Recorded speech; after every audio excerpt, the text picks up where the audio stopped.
दखल त्या बदलांच्या उपोषणाची दखल घेतलीच पाहिजे।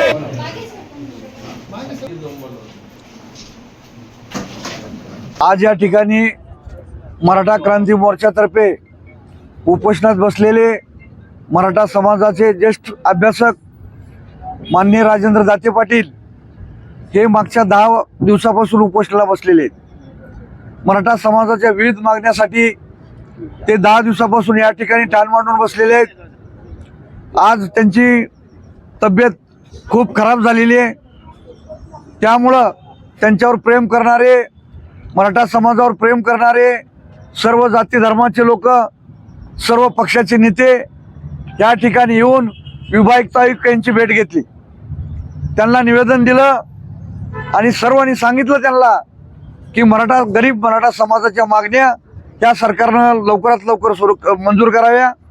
त्याचबरोबर जिल्हा लेवलच्या ज्या मागण्या आहेत ते जिल्हा लेवलला कराव्या आणि लवकरात लवकर दाते पाटलाचं जे समाजाच्या मागण्यासाठी उपोषण सुरू आहे ते सोडावं आणि त्यांची जी प्रकृती ढासळत चाललेली आहे त्याच्यासाठी लोक सगळे चिंतित आहेत। त्यामुळे त्या सरकारला आम्ही सगळे विनंती करतोय की दाते पाटलाचं उपोषण हे तात्काळ थांबवावं।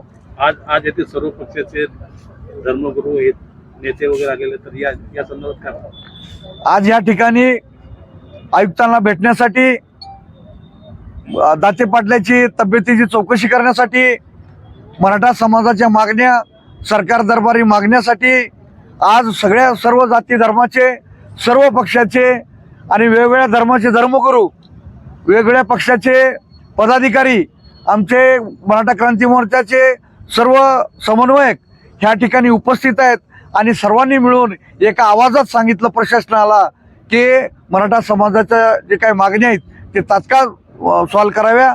त्याचबरोबर राजेंद्र दाते पाटील यांचं उपोषण सोडावं, त्यासाठी सर्व जाती धर्माचे, सर्व पक्षाचे मावळे या ठिकाणी एकत्र आले होते।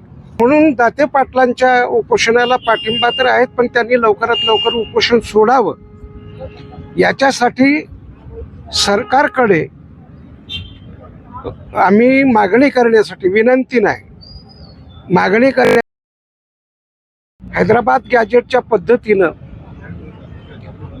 मराठा आणि कुणबी यांच्या संदर्भातलं स्पष्टीकरण देणं, अशा ज्या काही मागण्या होत्या त्या विभागीय आयुक्तालयानं मान्य केल्यात आणि मराठवाड्यामध्ये जे आंदोलक मराठा आंदोलनाच्या वेळी शहीद झालेले आहेत त्यांच्या कुटुंबियांना स्थानिक स्तरावर, मग ते विभागीय असेल किंवा जिल्हाधिकारी पातळीवरचं असेल, त्या कुटुंबियांना आर्थिक मदत तात्काळ म्हणजे 2 ते 3 दिवसात दिली पाहिजे, अशा प्रकारची भूमिका आपण मांडलेली आहे आणि ती प्रशासनानं मान्य केली आहे। आमची दाते पाटलांना ही विनंती आहे की आंदोलन बऱ्यापैकी यशस्वी झालेलं असल्यामुळे त्यांनी त्यांचं उपोषण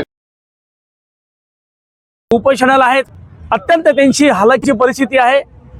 आज डॉक्टरांनी सांगितलेलं आहे की त्यांना तात्काळ ॲडमिट करणं गरजेची बाब आहे आणि म्हणून सरकार आजही त्यांच्याकडं कुठल्या प्रकारची दखल घेत नाहीत। एक सुद्धा कार्यकर्ता किंवा एक सुद्धा अधिकारी या ठिकाणी येऊन त्यांनी पाहिलेलं नाहीये, ही एक खेदाची गोष्ट आहे आणि म्हणून आम्ही एक धर्मगुरू समाजाचे एक काहीतरी आम्ही देणं आहोत। या नात्याने आम्ही सरकारला विनंती करू की तात्काळ त्यांचं हे उपोषण आहे हे लवकरात लवकर त्यांनी संपवावं आणि त्यांच्याकडे पाहावं, त्यांच्या ज्या मागण्या आहेत। आज आम्ही विभागीय आयुक्तांकडे 7 प्रकारच्या मागण्या आम्ही घेऊन गेलो होतो। विभागीय आयुक्तांनी अगदी आनंदाने हसत खेळत त्या मागण्यांची त्यांनी विचारपूस केली, डिस्कस केला, चर्चा केली आणि त्यांनी त्या मागण्या आम्ही वरती पाठवून आज सायंकाळपर्यंत सगळ्या मागण्या आम्ही पाठवून आणि त्या तुम्हाला नक्कीच यश मिळेल याची आम्ही गॅरंटी घेऊ। समाजवादी पक्षाचे आजी माजी पदाधिकारी, कार्यकर्ते तसेच काँग्रेसचे आणि इतर पक्षांचे आज आम्ही सगळे मिळून आदरणीय शिंदे सर यांच्या नेतृत्वामध्ये विभागीय आयुक्तासमोर ज्या 7 मागण्या होत्या त्या सविस्तरपणे मांडण्यात आलेल्या आहे। जी परिस्थिती आज मराठा समाजाची विशेष करून आपल्या मराठवाड्यामध्ये आहे ती पूर्ण परिस्थिती त्यांना दाखवण्यात आलेली आहे। काही दिवंगत जे मराठा समाजाचे तरुण त्यांची आपल्या समाजासाठी जे बलिदान दिलेले आहे ते व्यर्थ जाऊ नये, त्यांना पण त्यांचा सन्मान भेटावा, त्यांना त्यांचा मान भेटावा आणि ह्या सर्व ज्या परिस्थिती सध्या आहे ही परिस्थिती बघून त्वरित मराठा समाजाला रिझर्वेशन देण्यात यावे अशा काही मागण्या तिथं सांगण्यात आलेल्या आहे. आणि जे कायगाव टोक्यामध्ये ज्यांनी जलसमाधी घेतली होती त्यांना त्वरित 1 एकर जागा देण्यात यावी ही मुख्य मागणी होती. त्वरित त्यांनी विभागीय आयुक्तांनी हे मान्य केलेली आहे. आज कॅबिनेटची बैठक आहे. त्यांनी आम्हाला आश्वासन दिलेलं आहे की तुमच्या 7 मधून काही मागण्या आम्ही मान्य करतो. आणि आम्हाला असं त्यांनी आश्वासन दिलं. आणि आम्ही हे समजतो की आदरणीय राजेंद्र दाते पाटील हे 2 आठवड्यापासून इथे बसलेले आहे. त्यांचं उपोषण यशस्वी झालं. आणि आम्ही जोपर्यंत मराठा समाजाला न्याय मिळणार नाही असंच आम्ही सर्वपक्षीय आणि सर्व धर्मगुरू त्यांच्या बरोबर राहणार. जय हिंद.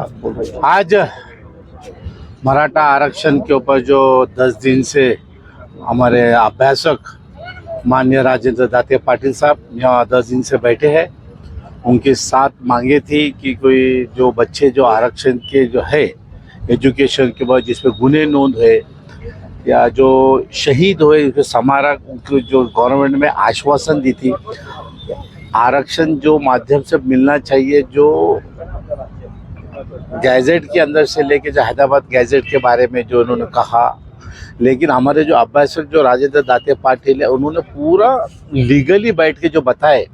और इससे पहले जो गवर्नमेंट पिछुरा चौहान साहब ने जो मसौदा तैयार किए थे, जो एक समिति बनाई थी जिसमें नारायण राणे समिति थी, वो कांग्रेस के माध्यम से मुस्लिम और मराठों को आरक्षण का था।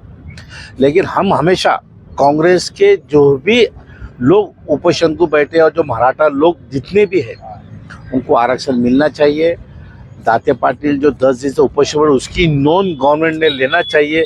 कल को अगर से दाते पाटिल को या कुछ भी हुआ तो उसकी जिम्मेदारी गवर्नमेंट और यहाँ के जो ऑफिसर्स हैं उनकी रहेंगी, क्योंकि 10 दिन से सिर्फ आ रहे हैं, उनकी रिपोर्टिंग ऊपर तक भेज रहे हैं नहीं भेज रहे हमको नहीं मालूम।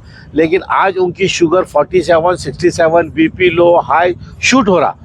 तो ये मराठा समाज के लिए जो अभ्यासक जो दाते पाटिल है उसकी दखल गवर्नमेंट ने लेना चाहिए।